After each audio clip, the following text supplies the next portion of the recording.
नमस्कार। प्रस्तुत है आज का चिंतन।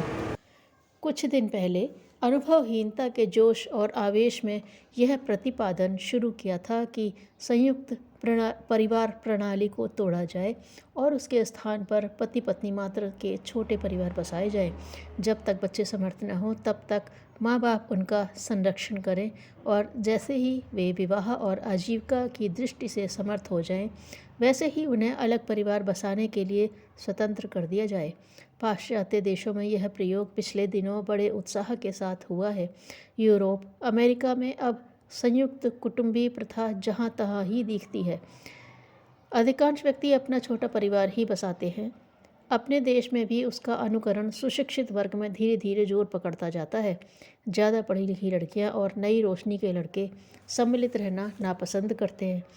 वे घर वालों से अलग घर बसाने की चेष्टा करते हैं ताकि सम्मिलित कुटुंब के बोझ, उत्तरदायित्व और नियंत्रण से छुट्टी पाकर उन्हें अधिक सुविधा से दिन काटने का अवसर मिल जाए।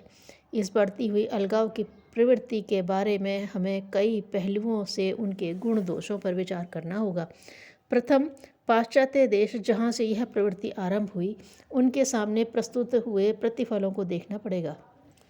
आरंभ में पति पत्नी को कम खर्च करने और कम काम करने की सुविधा जरूर मिल जाती है, पर नए लड़के इसमें अपना लाभ देखकर प्रसन्न होते हैं।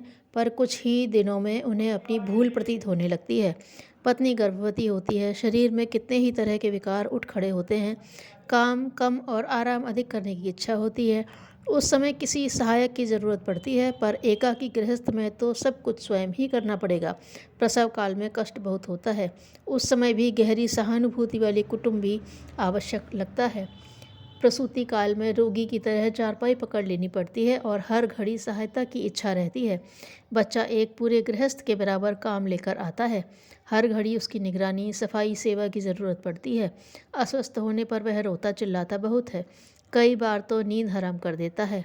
उसे संभालते हुए घर के दूसरे भोजन बनाने आदि के काम जो समय पर पूरा होना चाहते हैं, मुश्किल पड़ते हैं।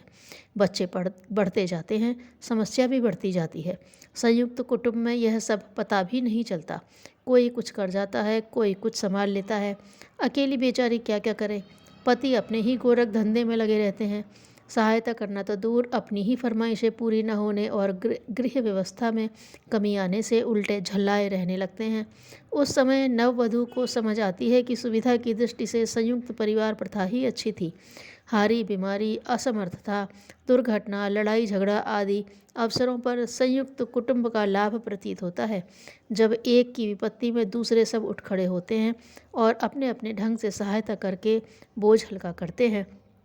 विवाह शादियों में अकेले ही बहुत खर्च करना पड़ता है। एक व्यक्ति के लिए उतनी बचत कठिन पड़ती है, पर कुटुंब की मिली जुली पूंजी और आर्थिक स्थिति में वह पहिया भी लुढ़कता रहता है और खर्चीली शादियां भी उसी ढर्रे में होती चली जाती हैं।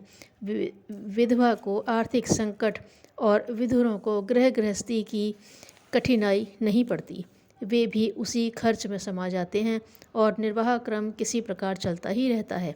परित्यक्ताएं और पति विमुक्त महिलाएं अपने बच्चों समेत मायके चली जाती हैं और उस परिवार का भी गुजारा उसी श्रृंखला में बंधकर होने लगता है।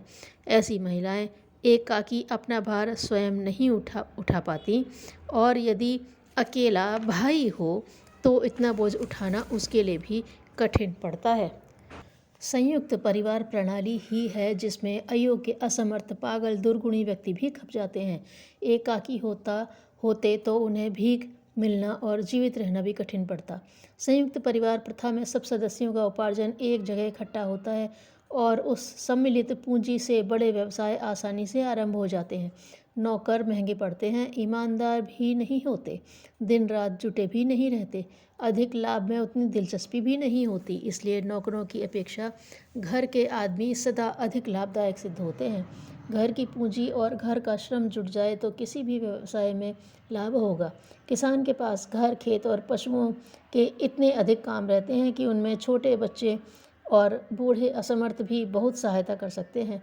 सबके मिले हुए श्रम से ही कृषि और पशुपालन लाभदायक रहता है, अन्यथा नौकर रखकर मामूली किसान रोटी भी नहीं खा सकता। वृद्धावस्था का जीवन शान और शांति से संयुक्त कुटुंब में ही संभव है। जरा जीर्ण शरीर जब अपना बोझ आप नहीं ढो पाता और रुग्णता साथी बन जाती है, तब कुटुंबियों की सेवा सहायता अपेक्षित रहती है। अपनी निज की कमाई या बचत न होने पर आवश्यक खर्च भी बेटे पोते ही उठाते हैं। हारी बीमारी में उन्हीं की सहायता मिलती है। शारीरिक और मानसिक दृष्टि से दुर्बल बने व्यक्ति की आमतौर से उपेक्षा ही होती है, पर संयुक्त परिवार में मान इज्जत ज्यों की त्यों बनी रहती है, वरन और अधिक बढ़ जाती है। बिना पूछे कोई बड़ा काम नहीं होता। इससे वृद्ध का गौरव, गर्व एवं सम्मान भी अक्षुण्ण बना रहता है। अपने गरीब और कृषि प्रधान देश के लिए संयुक्त परिवार प्रणाली एक वरदान है। उससे अनेक लाभ हैं। आध्यात्मिक और भावनात्मक विकास की दृष्टि से भी उसका महत्व है। पिता माता की सेवा, भाई बहनों की सहायता, कुटुंबियों की समस्याएं अपनी समझने और उन्हें सुलझाने में संलग्न रहकर व्यक्ति अपनी स्वार्थपरता को घटाता और उदारता को बढ़ाता ही है। जिसकी ममता का दायरा जितना बड़ा है, उसे उतना ही श्रेष्ठ कहा जाएगा। स्वार्थ को शरीर से बढ़कर कुटुंबियों तक विस्तृत कराना वसुधैव कुटुंबकम की महानता अपनाने का एक प्रारंभिक ही सही पर महत्वपूर्ण कदम है।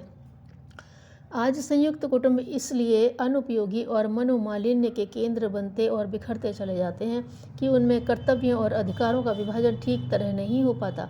कुछ लोग बड़प्पन के नाम पर मौज करते हैं, कुछ को छोटे पद के कारण कोल्हू के बैल की तरह पिसना पड़ता है। जिनके हाथ में पूंजी या सत्ता है, वे मनमाना उपयोग करते हैं और शेष को जरा सी बात के लिए मुंह ताकना और विवश रहना पड़ता है।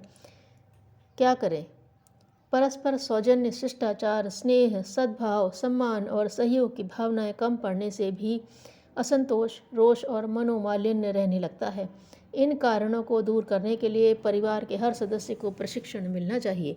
एक आचार संहिता रहनी चाहिए जिसके आधार पर हर छोटे बड़े को अपने कर्तव्यों का पूरा ध्यान रहे और हर कोई अधिकार पाने की उपेक्षा करके कर्तव्य पालन के लिए अधिक तत्परतापूर्वक संलग्न रहे। परिवार को एक सहकारी समिति मानकर इस प्रकार गठित किया जाना चाहिए कि हर किसी को अपना कर्तव्य पालन करने के लिए स्वेच्छापूर्वक विवश होना पड़े। एक दूसरे के लिए असीम प्यार रखें और अपनी अपेक्षा अन्यों की सुविधा को प्राथमिकता देते रहें। आवेश और कटुता का, दुर्भाव और तिरस्कार का, आलस्य और अकर्मण्यता का, अहंकार और दबाव की क्षुद्रता यदि निरस्त की जा सके तो बिखरते परिवार को पुनः संयुक्त रहने के लिए सहमत किया जा सकता है। सुव्यवस्थित आचार संहिता पर निर्धारित हमारी संयुक्त परिवार प्रणाली अपने देश के लिए तो उपयोगी सिद्ध होगी ही, साथ ही समस्त संसार को भी इस परंपरा को अपनाने के लिए आकर्षित करेगी। धन्यवाद।